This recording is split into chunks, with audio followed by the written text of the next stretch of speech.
Stellaris Toxoids has been released, and now it's time to see if it's worth your while to get this new species pack.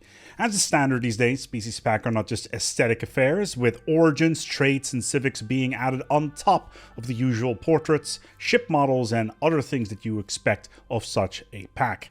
To start off with, there is the ships. They are some of the better looking designs we've seen in a while. Full animations, nice aesthetics, and give a great overall impression.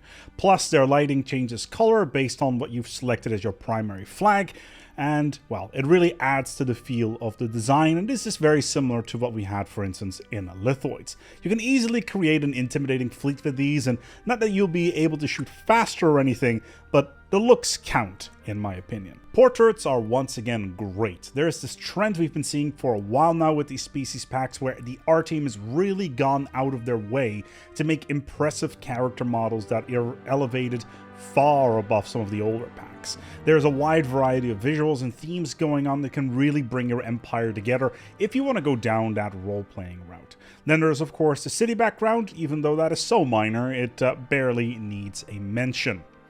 In terms of mechanics, however, which is what a lot of you are here for, there is a slew of toxic-themed stuff in this particular pack. There's the traits. Well, from the traits you expect from an empire that is based around toxic waste concepts, and that is all here. There's, however, a massive caveat here, as they are significantly more complex than the ones that we would see in previous packs. Noxious, in particular, has a lot of modifiers attached to it that can be difficult to understand and require a strong grasp on the underlying mechanics of the game. It requires you to be aware of both happiness and habitability systems, while at the same time be aware of how to manage your population load on a planet. Incubators is kind of in the same boat, where it lets you grow your population faster if you have a small amount of pops on a planet, with growth scaling down once the amount of pops reaches a certain threshold. Again, whilst there is nothing stopping you from just slapping on this trait, having a good understanding of whether or not this is the right thing to do for you at that time. It requires a little bit of background knowledge for the game. Inorganic breath brings gas generation to organic species. Now, previously this was exclusively part of the realm of Lithoids, and of course their respective expansion. Personally, I find this a little bit disappointing, as the uniqueness of Lithoids and their ability to generate strategic resources is a little bit undermined by this trait. As this trait, of course, allows you to generate gases, and it also makes it a little bit easier for empires to run this to use for upkeep on their tech labs, which in a tech rush game can make all the difference.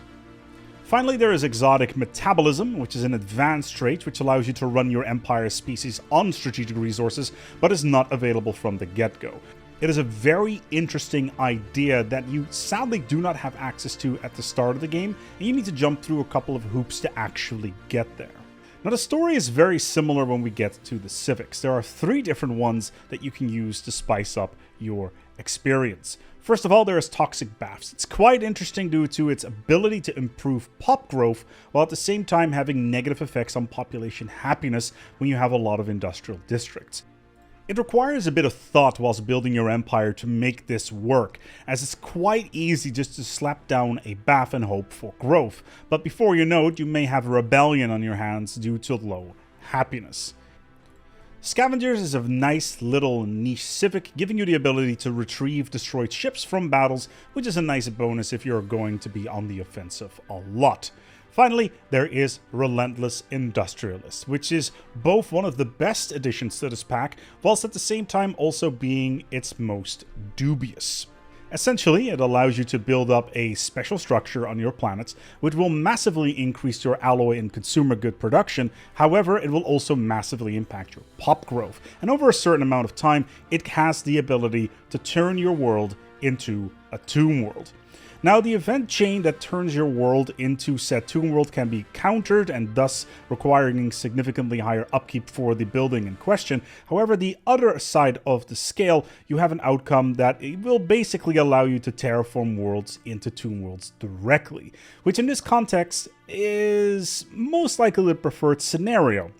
This is where I think this civic is problematic. It synergizes perfectly with the post-apocalyptic origin, which is part of the Apocalypse expansion.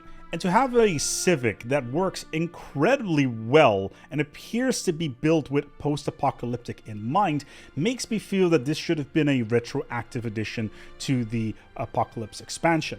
Post-apocalypse has never really been viable, and this Civic will add a lot of flavor to it and make it viable.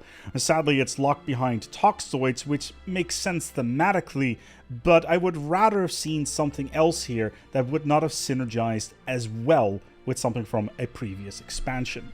Then there is the Origins, and we kind of see the same trend here with Overtuned. This Origin is heavily focused on genetic engineering, giving you tons of traits to work with to specialize your empire, with the twist that with each edition, your species gets less lifespan. I've had the situation where my leaders would rarely get over the age of 20 before dying off, which is fine, you can handle with that, and it adds an additional interesting spin on things, especially if you use the edict that comes with the Origin that essentially doubles the bonuses that you can get, but it will most likely kill your pups. It's quite fun, but it requires an understanding of the underlying mechanics, once again, to make it work properly. Plus, it really feels like something that was built with the Genetic Mastery Ascension perk in mind, which is part of the Utopia expansion.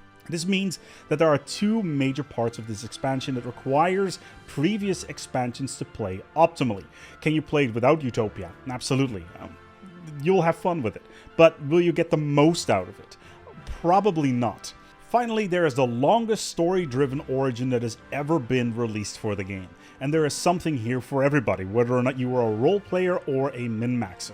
Knights of the Toxic God gives you the opportunity to go on a 150-year-long journey with events and choices and bonuses all along the way.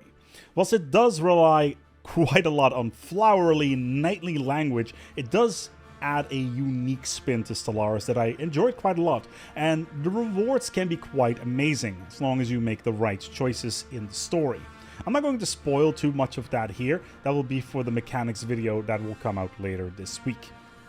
Then there is a new Ascension perk called Detox, which allows you to make specific toxic worlds habitable for your species. It's a nice little perk if you have a lot of terraforming candidates from the toxic variety, and will give you more living space for your empire.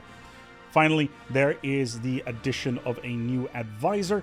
I don't really have a lot to tell you. Governing the universe is actually quite easy, if you keep a clear head. Oh, please, do not press any buttons if you don't know what they do. I've already had to save you from spontaneous combustion quite enough times. It was kind of advertised as something that would be sarcastic and funny, and sadly I did not really see that, except for loading them up in the main menu. The overall messaging that it was that it was more something else, not sarcastic in that sense. All in all, Toxic is a great pack for those of you who want more Stellaris, particularly if you want to roleplay as an empire that pollutes everything and doesn't really care about its surroundings or the general well-being of their population. However, I do feel that there are a lot of elements that cater more to experienced players or those who have other expansions with mechanics that synergize with the ones presented in this pack.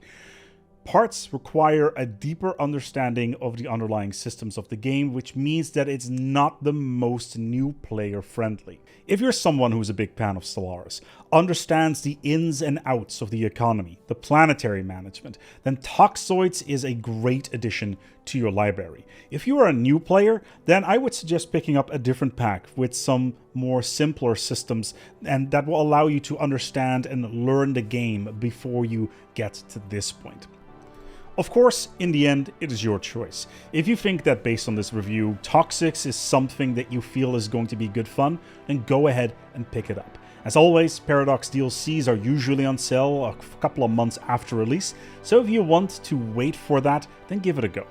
If you're looking for a review of one of the other Stellaris expansions, feel free to check out this playlist over here, because we've got basically everything here and we'll give you a good guideline in what to expect in some of the other species packs, but of course, also the larger expansions. Thank you so much for watching, and until next time, thank you to my patrons, and take good care of yourselves, and as always, each other.